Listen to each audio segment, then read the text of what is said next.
Fixing a Hi, generator. good day and welcome back to my channel. So as you can see, we're going to be fixing a generator today, but we will first show you as to why we got to this point. So here we are opening the main box provided by Eskom that supplies all the houses, the neighbors and so on. And we can see that the breaker that is going, or rather connector that is leading to our house, is melted. And we're not too sure why we were the chosen one. Very unfortunate, very unlucky. So the big ones over there, like the, how do I say, breakers or so on, you can see that is all prepaid. And that is when Eskom will come and take their readings to keep track. So here we can see how melted the connector is. Here we're showing you the ambience that was set because we actually had to go a night without power.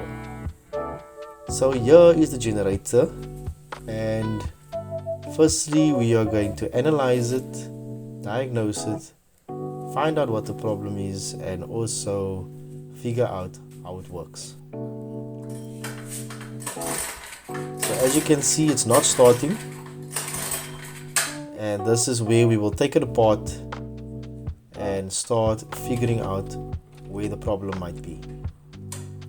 So the first thing to do would be to take the cover off to get access. Here you're seeing the thumb that I've showed you that is taped up with some masking tape. And this is just a trick that I use. You know, sometimes when you do this kind of jobs, odd jobs and so on, when you were using your hands, you're going to get hurt. And the cut can be so big that a plaster might not work. So the trick that I use is just to take some masking tape, toilet paper over the wound, and then masking tape to keep it down and stop it from bleeding.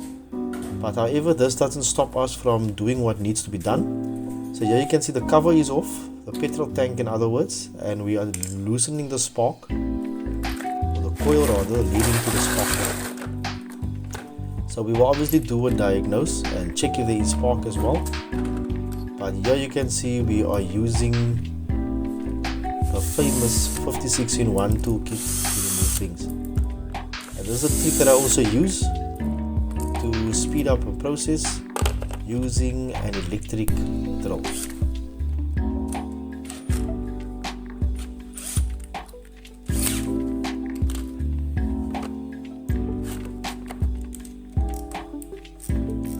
So sometimes the bolts are tight enough, and that is where you need to loosen it a bit first before you can use the drill.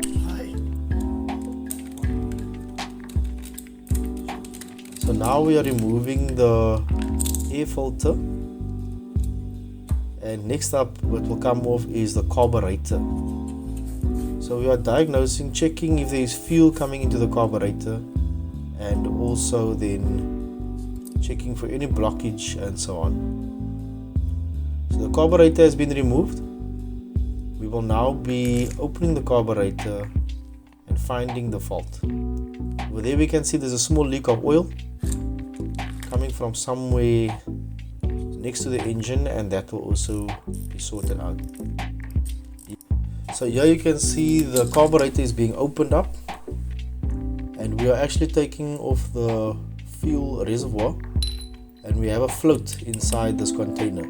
So when the fuel pours into the container and it reaches a certain level, the float will be activated to stop the fuel from pouring in. So here we are removing the injector or needle, fuel, whatever you would like to call it.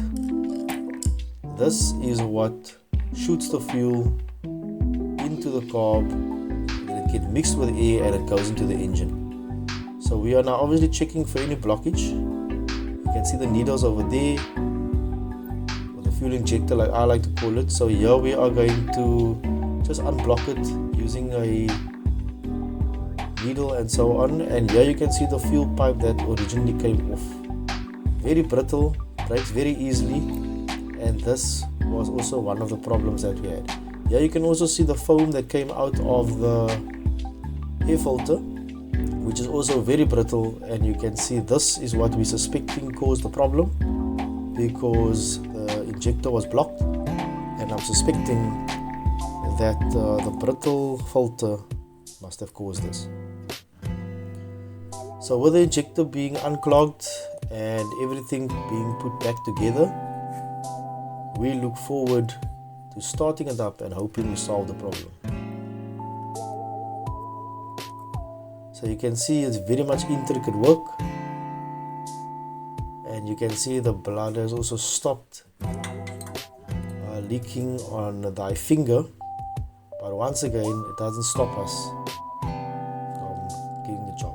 There I showed you the previous screw that came in, and we have a rubber attached there because there was a leakage at the bottom of the fuel reservoir as well.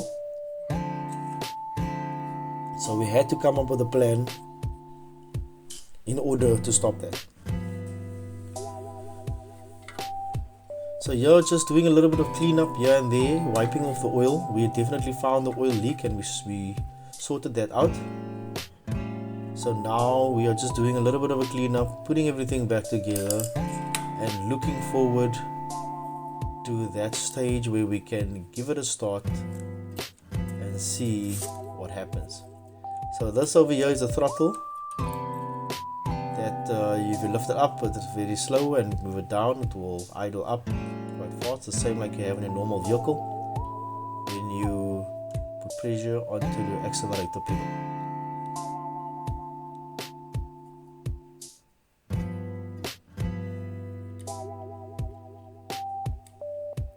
So a generator provides electricity, and you get a certain kind of wattage and power that it produces. So you obviously can't power two heavy things depending on your rating.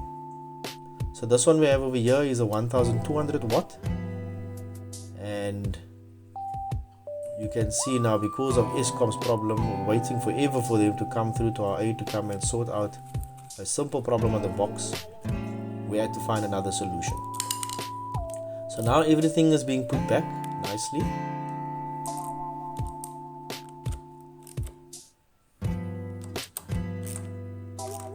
And you can see we have Chino there, probably getting bored by now, and that's why he's walking away. But let's finish the job. So as you can see, the hole is on top over there, and that is why we just need something to block it, which is this new piece of foam that we cut, and that is just so that we don't have any debris or any dirt going into the carburetor, causing another blockage of fuel getting to the engine and not starting.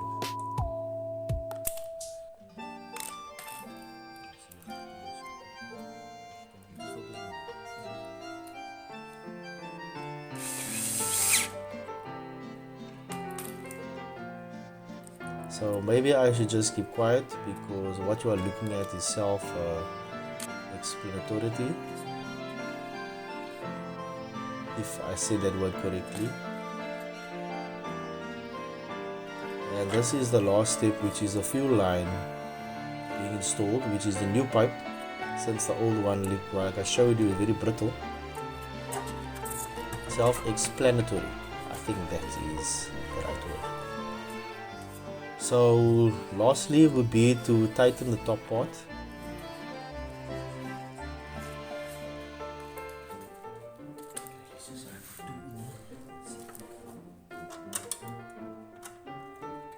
So definitely taking apart, we have figured out what the problem was, how it works, and that is one thing added to the wireman's ever-ending skills and, let's say, challenges.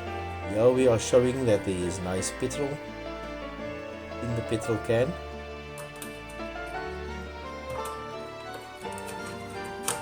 Also checking that the spark plug is connected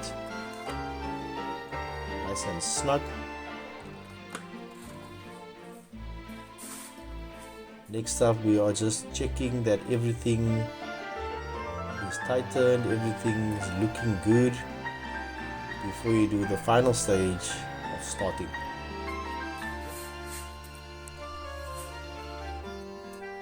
Flipping the switch on, which is for the spark,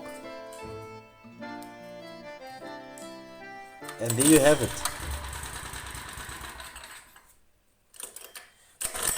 And not quite yet.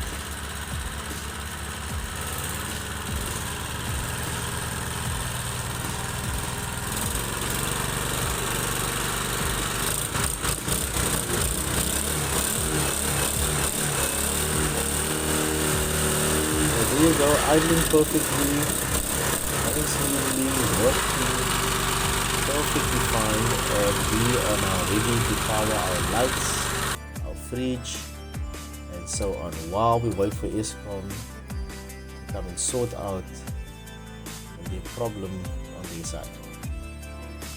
Here we are starting it again. You can see it starts first time, idling very nicely, and we are just testing it to see if we have power. So this is very nice news to us at the Wyman, because we can now go on to a site that doesn't have any power, and we can use the generator to power our power tools in order to get the job done for Sky Flyer. So there you go, SkyGo generator perfectly restored. And lastly, we would like to say thank you at the Wyman.